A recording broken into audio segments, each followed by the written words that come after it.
स्वागत है आप सभी का। आप देख रहे हैं आज तक। मैं आपके साथ आशुतोष चतुर्वेदी। करते हैं नॉनस्टॉप 100 की शुरुआत। पहली खबर, अयोध्या रेप कांड, जुबानी जंग तेज। डीएनए टेस्ट की मांग के बाद अखिलेश ने कोर्ट से संज्ञान की गुहार लगाई। केशव मौर्य बोले, गुमराह करने की कोशिश। कांग्रेस प्रदेश अध्यक्ष अजय राय ने कहा, आरोपी पर कार्रवाई करिए लेकिन किसी विशेष को टारगेट करके ना करें। नाबालिग लड़की से सामूहिक दुष्कर्म मामले पर बोले सांसद अवधेश प्रसाद। कहा, यह घटना बहुत ही दर्दनाक, शर्मनाक। इस घटना से संबंधित जो भी लोग हैं उनकी विवेचना की जाए। योगी सरकार के मंत्री संजय निषाद ने पीड़ित परिवार से की मुलाकात। मिलने के दौरान भावुक हुए संजय निषाद। बीएसपी सुप्रीमो मायावती ने योगी सरकार की कार्रवाई को सराहा। अयोध्या में गैंगरेप के आरोपी के घर पर कार्रवाई को बताया उचित। आज अयोध्या जाएगा बीजेपी का प्रतिनिधिमंडल। पीड़ित परिवार से करेंगे मुलाकात। गैंगरेप पीड़िता और परिवार से मिलेंगे बीजेपी नेता सांसद बाबूराम निषाद, नरेंद्र कश्यप। मुलाकात के बाद पूरे मामले की रिपोर्ट पार्टी नेतृत्व को सौंपेंगे। डीएम और एसएसपी अयोध्या के साथ बीजेपी विधायक ने पीड़ित परिवार से मुलाकात की। 5 लाख की आर्थिक सहायता के साथ साथ हर संभव मदद का भरोसा है। वहीं अयोध्या गैंगरेप मामले पर डिप्टी सीएम केशव प्रसाद मौर्य ने विपक्ष पर निशाना साधते हुए कहा, बलात्कारियों को बचाना समाजवादी पार्टी की जन्मजात फितरत है। दिल्ली बीजेपी ने झुग्गी स्वच्छता अभियान का आयोजन किया। दिल्ली बीजेपी अध्यक्ष वीरेंद्र सचदेवा अभियान में शामिल हुए। महाराष्ट्र में विधानसभा चुनाव से पहले सियासी वार शुरू। उद्धव ठाकरे ने गृह मंत्री अमित शाह को अब्दाली तो फडणवीस को बताया खटमल। उद्धव ठाकरे के बयान पर बोले महाराष्ट्र के डिप्टी सीएम देवेंद्र फडणवीस। कहा, आज के भाषण के बाद उन्होंने दिखाया है कि वो औरंगजेब फैन क्लब के सदस्य हैं। उनकी मानसिक हालत ठीक नहीं। महाराष्ट्र के एकनाथ शिंदे की सरकार में मंत्री गिरीश महाजन ने भी उद्धव ठाकरे पर किया पलटवार। कहा, वो अपना मानसिक संतुलन खो बैठे हैं, उन्हें इलाज की जरूरत है। पश्चिम बंगाल के मंत्री अखिल गिरी ने अवैध अतिक्रमण हटाने के लिए एक महिला वन अधिकारी को धमकाया और गाली गलौज की। वीडियो वायरल होने के बाद सियासी जंग शुरू।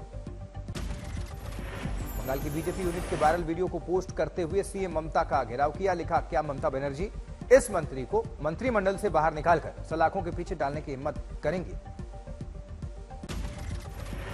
भारतीय जनता पार्टी ने इस घटना को लेकर राज्यपाल को चिट्ठी लिखी। मंत्री अखिल गिरी को निष्कासित करने की मांग। टीएमसी ने भी अपने मंत्री के बयान की निंदा की। नेता कुणाल घोष ने घटना के बाद कहा, हम गिरी के शब्दों और व्यवहार का विरोध करते हैं, ये दुर्भाग्यपूर्ण। बिहार के मुख्यमंत्री नीतीश कुमार के ऑफिस को उड़ाने की धमकी मिली। अलकायदा नाम से आया मेल। सचिवालय थाना के थानेदार संजीव कुमार के बयान पर दर्ज किया केस। वहीं महाराष्ट्र के पूर्व पुलिस अधिकारी सचिन वाजे की ओर से लगाए गए आरोपों पर प्रदेश के पूर्व गृह मंत्री अनिल देशमुख ने दी प्रतिक्रिया। बीजेपी नेता और डिप्टी सीएम देवेंद्र फडणवीस का घेराव करते हुए नई चाल करार दिया इसे। कांग्रेस नेता अभिषेक मनु सिंघवी ने बीजेपी और केंद्र सरकार को चेतावनी दी। ट्वीट करके लिखा, बीजेपी के ताबूत में आखिरी किल होगी, राहुल गांधी की गिरफ्तारी। श्रीनगर में बरपी आसमानी आफत। बारिश के बाद फटा बादल, चारों तरफ दिखा तबाही का मंजर। बादल फटने से श्रीनगर करगिल रोड हुआ बंद। सड़क पर बहता दिखा मलबे वाला दरिया। लोग उसी रास्ते को पार करने पर मजबूर। लद्दाख में बाढ़ ने बिगाड़े हालात। घर, सड़कें, पुल बाढ़ के पानी में बहे। लोगों के सामने परेशानियां। लद्दाख की सूखी नदियों में आई बाढ़। वैज्ञानिकों ने क्लाइमेट चेंज को बताया तबाही की वजह। ऊंच में पुलिस ने कड़े प्रयासों के बाद नदी में फंसे 2 बच्चों को बचाया। तस्वीरें सामने आई।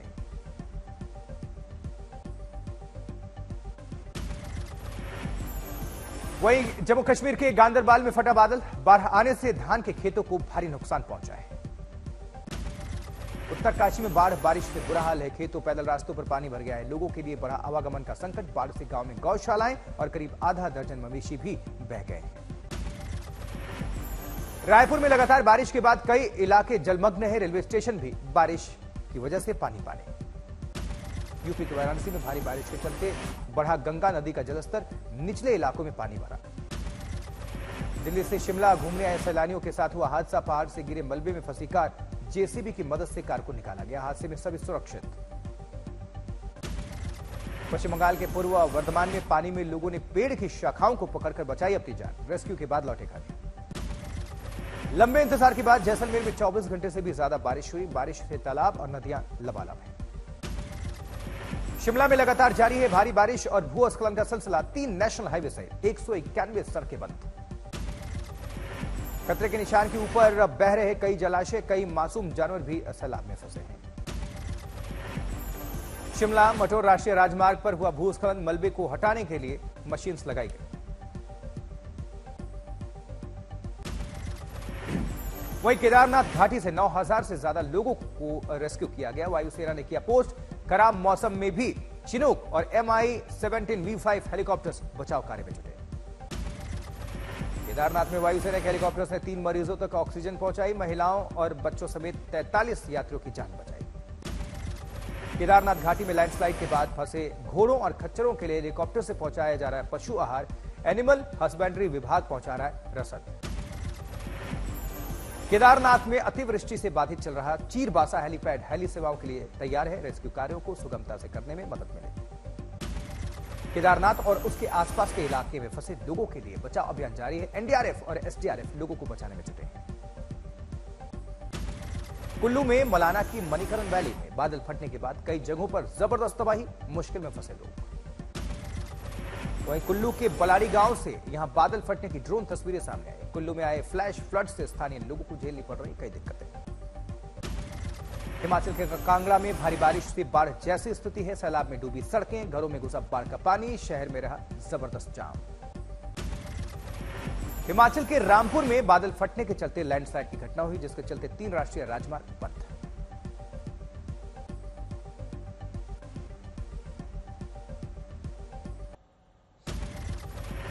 वायनाड लैंडस्लाइड में 143 शव टुकड़ों में मिले। मरने वालों का आंकड़ा 361 पहुंच चुका है। लापता लोगों को खोजने में सेना, एनडीआरएफ, फॉरेस्ट पुलिस, पैरामिलिट्री और स्वयंसेवकों समेत 1400 से ज्यादा लोग शामिल हैं।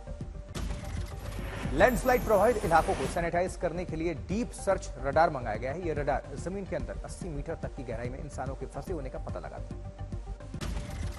जबकि मिपड्डी के 17 रिलीफ कैंप में 707 परिवारों के 2597 लोगों को रखा गया है। इलाके में 91 कैंप्स बनाए गए हैं। इनमें 10,000 से ज्यादा लोग रह रहे हैं। कर्नाटक के मुख्यमंत्री सिद्धारमैया का ऐलान, उनकी सरकार वायनाड में लैंडस्लाइड पीड़ितों के लिए 100 घर बनाएगी। लखनऊ के शुभांशु शुक्ला अंतरिक्ष में जाने वाले दूसरे भारतीय होंगे। 40 साल बाद स्पेस में जाएंगे। पंचकुला में सीएम नायब सिंह सैनी ने राहगिरी कार्यक्रम में शिरकत किया, लोगों को संबोधित किया। गुवाहाटी में मुख्यमंत्री हिमंता बिस्वा शर्मा हाथी खुली चाय बगान में आतिथ्य बुनियादी ढांचे की स्थापना के लिए समझौता ज्ञापन पर हस्ताक्षर समारोह में शामिल हुए। दिल्ली में महाराजा अग्रसेन बिजनेस स्कूल के 2024-26 पीजीडीएम बैच का ओरिएंटेशन प्रोग्राम अध्वन आयोजित 40 दिनों के अनबोर्डिंग कार्यक्रम बुनियाद के बाद हुआ आयोजन।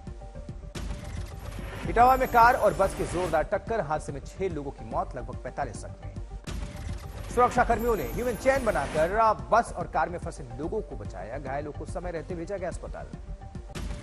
इधर धौलपुर में 36 साल की महिला से रेप का मामला, पुलिस ने गिरफ्तार किया आरोपी को। भीड़ में 2 पक्षों में लंबे समय से चल रहे विवाद के बाद हुई गोलीबारी, जांच में जुटी पुलिस। दिल्ली में एक कचरा गोदाम में भीषण आग, मौके पर पहुंचे दमकल कर्मी। भागलपुर में फर्जी सीनियर एडीएम गिरफ्तार हुआ है, कई लोगों से ठगी कर चुका है। दिल्ली के झंडेवालन इलाके के 2 वाहनों में टक्कर के बाद दोनों वाहनों में आग लगी। हापुड़ में बस चालक ने अपना हाथ काटकर खून से भरी युवती की मांग, विरोध करने पर युवती को ही पीटा। दिल्ली के पौष इलाके वसंत कुंज इलाके में वारदात, रिटायर्ड आईआरएस अधिकारी के घर में घुसकर लूटपाट की कोशिश।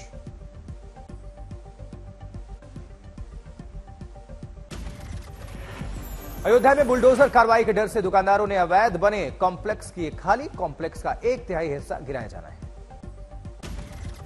6 महीने की प्रेग्नेंट पत्नी को निर्वस्त्र करके घुमाने के मामले में प्रतापगढ़ सिविल कोर्ट ने 11 महीने बाद सुनाया फैसला। पति समेत 14 लोगों को 7 साल और 3 महिलाओं को 5 साल की सजा सुनाई गई है। मध्य प्रदेश के रीवा में जर्जर मकान की दीवार गिरने से 4 छात्रों की मौत हो गई। हादसे में छात्रा और महिला भी जख्मी है। सुपौल में खनन विभाग की टीम पर हमला, अवैध बालू खनन रोकने पर हमला किया गया। इंस्पेक्टर सहित 4 जवान जख्मी बताए जा रहे हैं।